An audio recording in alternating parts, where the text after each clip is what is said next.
And I found this bracket that I've been looking for.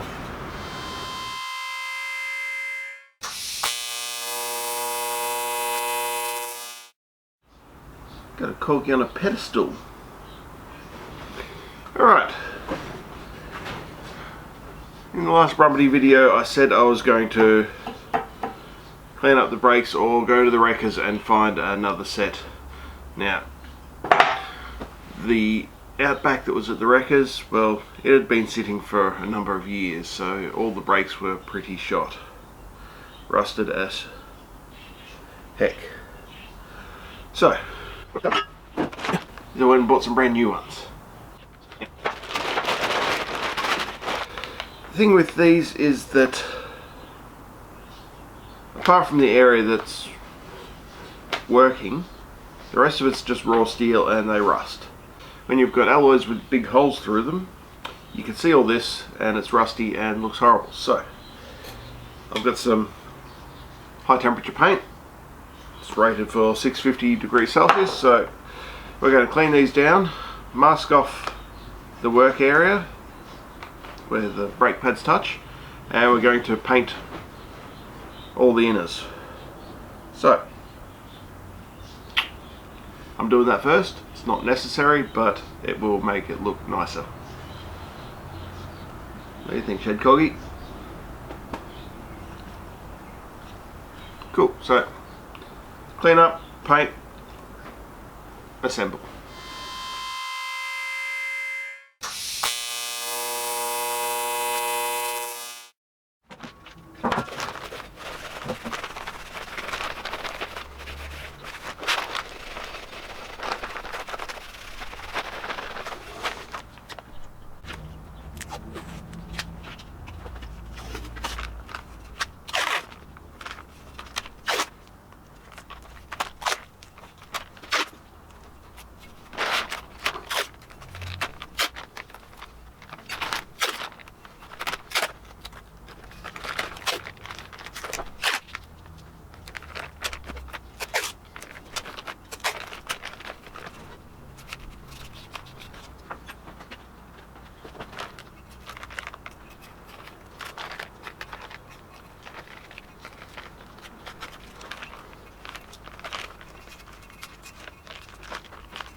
Alright, now that we've got those sexy stoppers on there, well, we've got to bleed the brakes. Now, it's a bit hard to get to the brake pedal with all this wiring here, so I'm just going to tie all this up into place. I've got to drop the column down and put these plugs back into the top of the cluster so it works. So, we get this cleaned up and then we can bleed the brakes.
not the prettiest, but it'll do for now. Alright, time to bleed the brakes.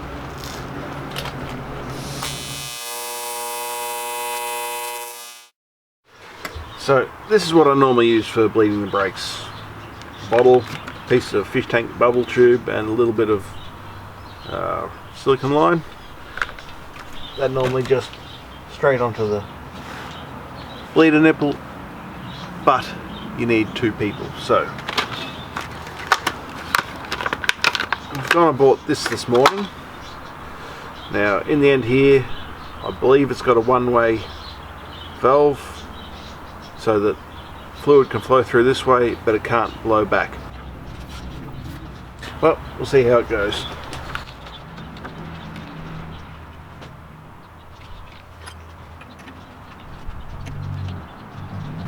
Alright, I'll start pumping the brakes and see what happens.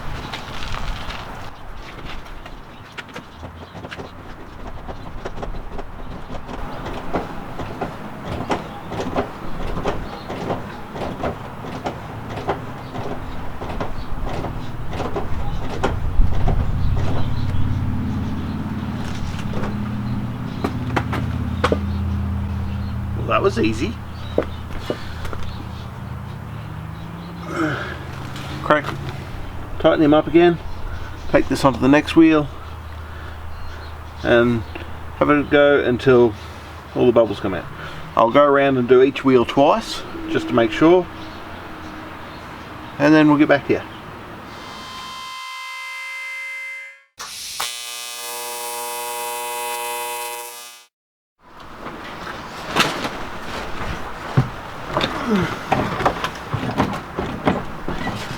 Well, that was a little harder than it should have been, but I've got it done now.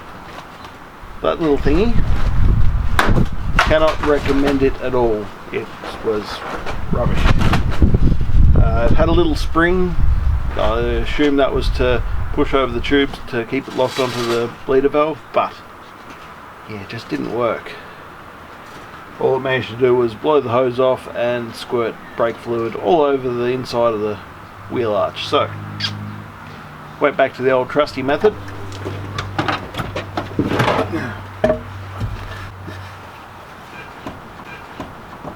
On the brake pedal and then jam it up against something. Well, then I go around the car and release the pressure out of the bleeding nipple. So yeah, that was 20 bucks wasted. Now all I have to do is adjust the handbrake on the rear calipers and then put some wheels on it. There's no real exhaust system, so we might have to wait till next week to actually take it for a test drive. But for now, we'll get the handbrake adjusted and then put the wheels on and get this thing sitting on the ground.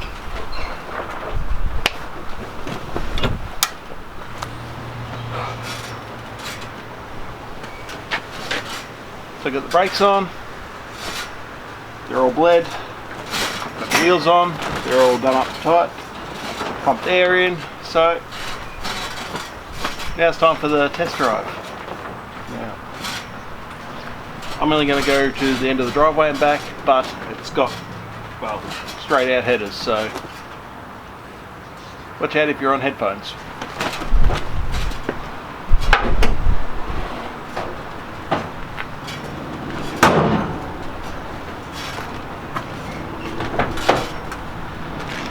Now, it's going to be a slow start. I will just ease out the clutch and make sure the brakes are working before I actually try to drive it.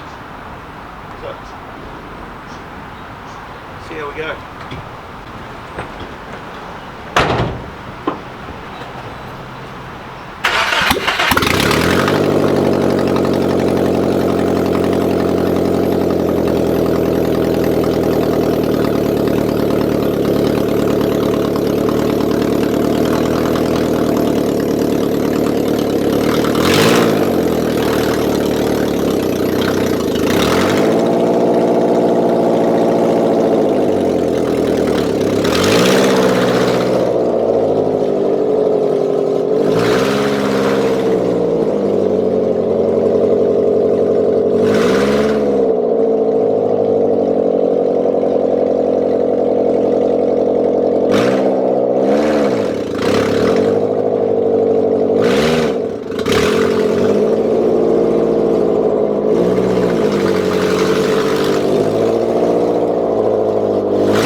Well, I reckon that's a successful test drive.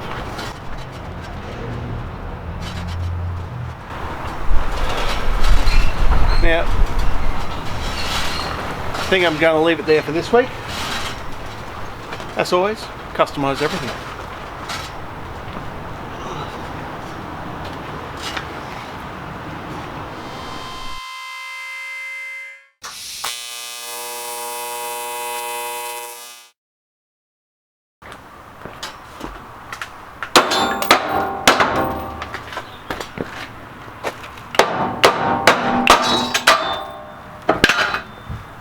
Look, Dave, no training wheels.